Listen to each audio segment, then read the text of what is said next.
may isi-share ako sa inyong info.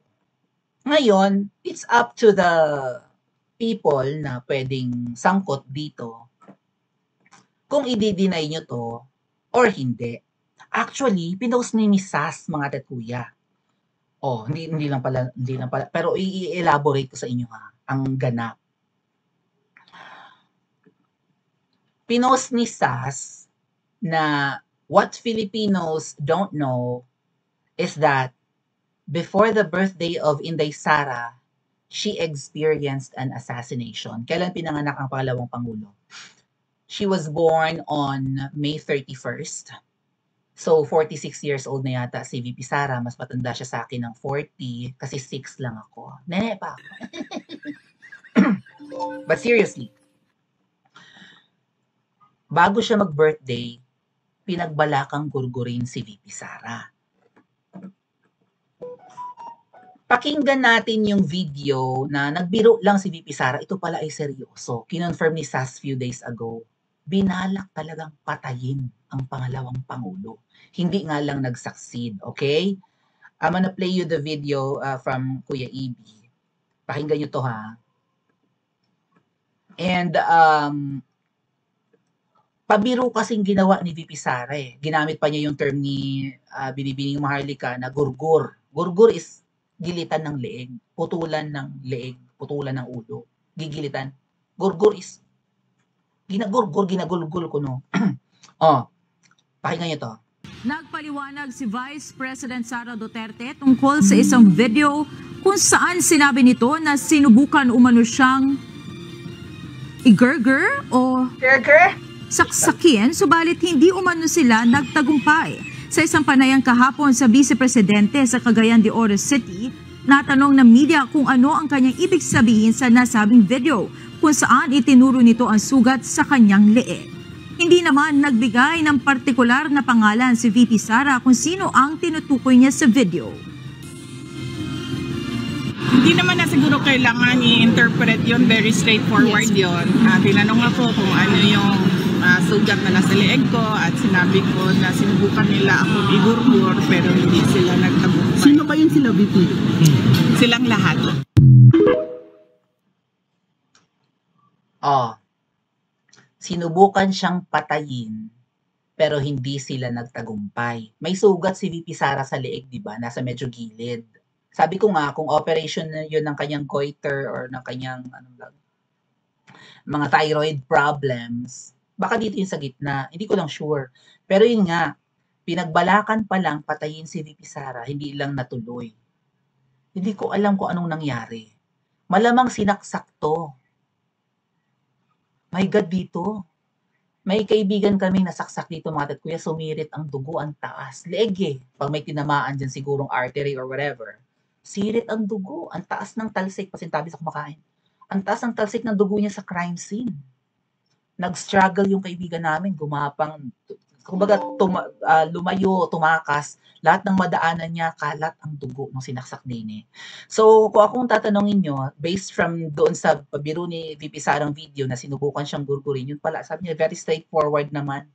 So, kung iuunawain natin, hindi yun operation for medical thing or medical problem, kundi mukhang may nagbalak sumaksak kay VP Sara.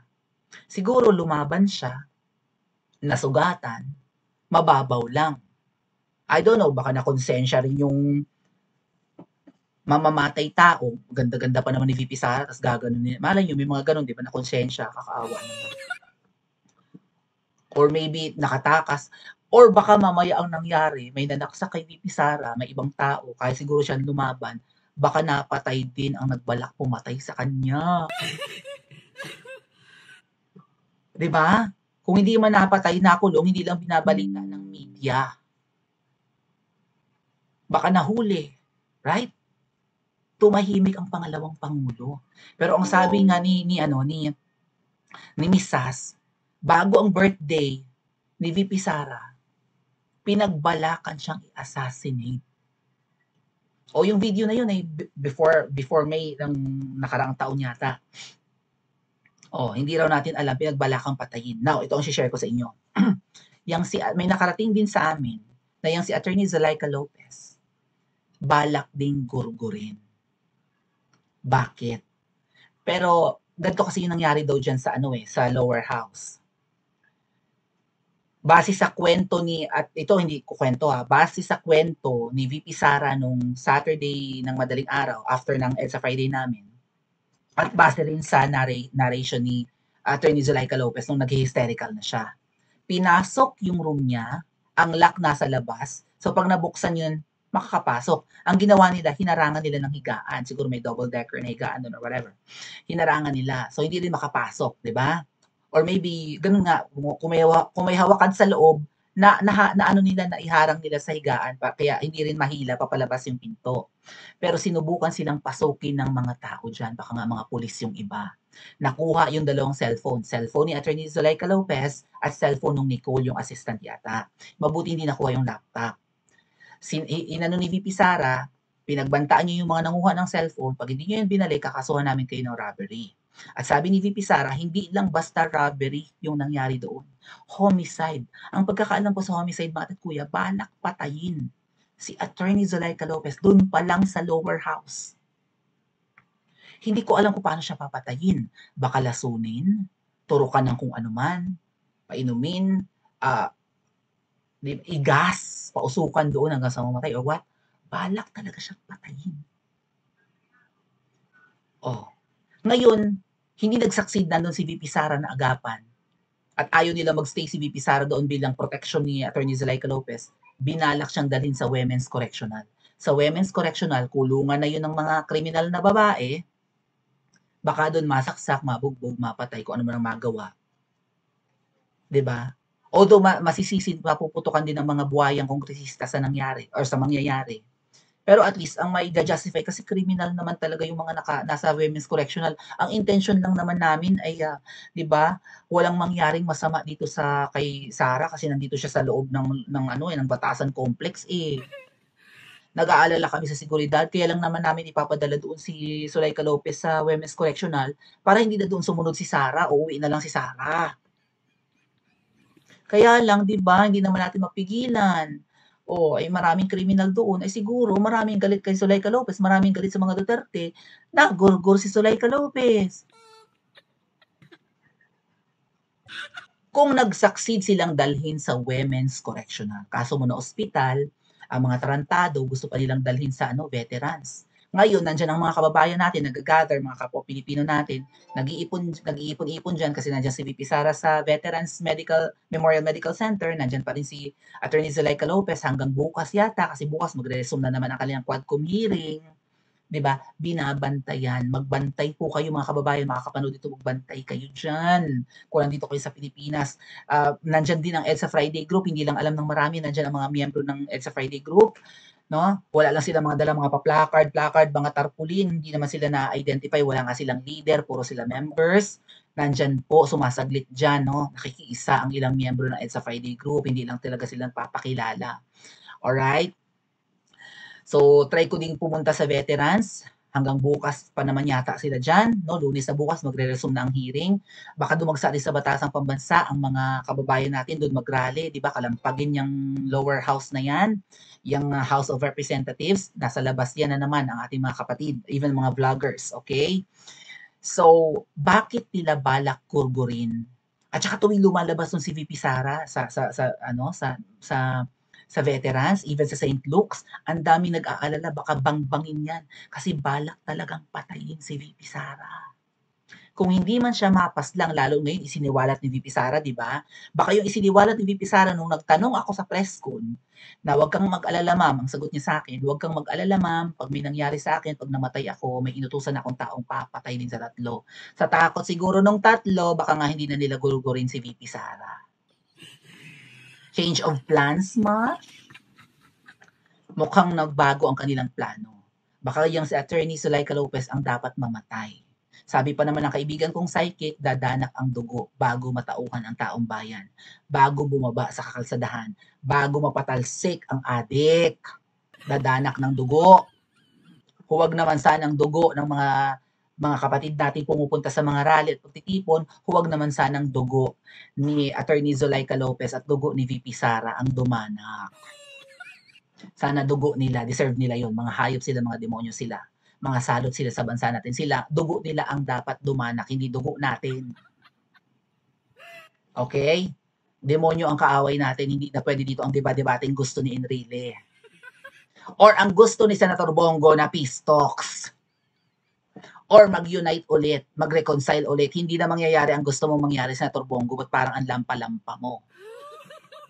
Kailangan daw mag-usap ulit, mag-unite ulit, down, para hindi na magulo. Baka mamaya sabihin na malapit na magpasko, no? Peace muna tayo, natuwal, utot-utot. Oh. So, bakit may nakarating sa amin na balak kurgurin si Attorney Zulaika Lopez sa kahit anong paraan? Bakit? Para si VP Sara, I think may nag-post nito hindi lang may nagchika sa amin.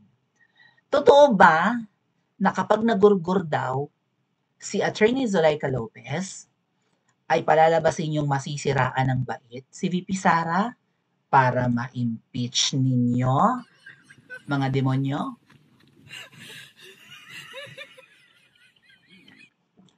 Balak di umanong gurgurin, kailangan may mapas lang, lalo na yung Chief of Staff, pinakamataas na tao ni VP Sara, para maghuramentado ang pangalawang Pangulo at palalabasin nilang unhinged, unstable, praning. Yan ang narrative nila ngayon. Even si Tonying, sinasabi niya, nasa tamang katinuan pa ba yan? Wala yan sa tamang katinuan. Bakit ganyan ang mga pinagsasabi? Tama bang sabihin niya ng taong nasa tamang katinuan? Parang ganun yung sinabi ni Tonying. Although bumabatikos na siya kunya-kunyari. Usapan natin sa susunod na vlog. Nga naman, mga ate at kuya, baka nga naman pag may nangyaring masama, kasi gigil na gigil si VP Sara nung Sabado ng madaling araw. Pag may nangyaring masama, baka nga masiraan ng bait sa galit. Pero sa tingin ko naman, stable naman ang isip ni VP Sara. Kaya naman niya ang ganyan ka-traumatic na pangyayari. Hindi naman siguro yan mababaliw. Pero palalabasin pa rin nila. Or maybe yan ang plano nila, kailangang may magurgur sa mga mahal sa buhay ni Sara na yan para masiraan siya ng bait at ma-impeach na natin. Either masiraan ng bait or maghuramentado lang sa galit, palalabasin pa rin nilang sira na ang ulo ng pangalawang Pangulo. At impeachable yan kasi wala na sa tamang pag-iisip. May problema na sa pag-iisip. Ang alam ko, may problema sa pag-iisip yung gumagamit ng droga. Kasi eventually, nababawasan ang katinuan. Kahit pa sabihing organic ang cocaine. Ang mga wala na sa tamang pag-iisip, mukha lang matino pa, pero ang kanilang mga kilos, ang mga desisyon, actually hindi nga makapag-decide, yan ang mga may sira na ang ulo. Binigyan ng mandato magtrabaho para sa Pilipino, hindi nagtatrabaho ng tama. Bukod sa pagnanakaw, wala namang ginagawa. Kung may ginagawa naman, wala rin sa hulog. Hindi rin tama ang ginagawa. Hindi nga alam ang gagawin pag may bagyo. Anong gagawin natin? Ayun ang ginagawa sa bibig. Ano ang gagawin natin? Hindi naman gagawin. Tama sinabi ni VP Sara, hindi mo. Sino tinutukoy doon si Kuting, di ba? Tumakbong presidente pero hindi alam maging presidente. Oh. Sino ngayon ang nasa tama pa ang huwisyo? Nasa tamang huwisyo pa? Sino pa ang nasa tamang bait ngayon? So, gugurgurin, di umano? Can you confirm or deny this? Balak niyong gurgurin ang tao ni VP Sara para maaning? At kahit hindi man maaning, pero pag nagwala, nag-meltdown, naghuramentado, palalabasin yung sira na ang ulo, dapat na impeach, baliw na Kayo ang mababaliw kapag ang taong bayan ay bumaba. Actually, bumababa na in support of the Dutertes. Handa ba kayo sa galit ng taong bayan? Hindi lang sa galit ni VP Sara? Handa ba ang mga demonyong yan? Demonyo yan, willing pumatay Ganon. Historically, may gilit na sa leeg si VP Sara. May scar na. At kinonfirm pa ni SAS. Tapos may mga ganyan pang nakakarating sa amin na balak talaga palang tigihin ang tao ni VP Sara para magwala sa galit at palabasing baliw. So anong gagawin nyo? Worst case scenario, dumanak ang dugo. Aantayin pa natin, katulad ng payo ni Enrile, ang 2026, which is actually 2028, at mag-elect na lang tayo ng bago. Magtatyaga tayo sa ganitong uri ng administrasyon at gobyerno. Pa-comment po sa comment section at mag-like and subscribe din po kayo. Huwag niyong kalimutang pindutin yung bell icon dyan para every time na nag-live ako ay na-notify kayo ng YouTube.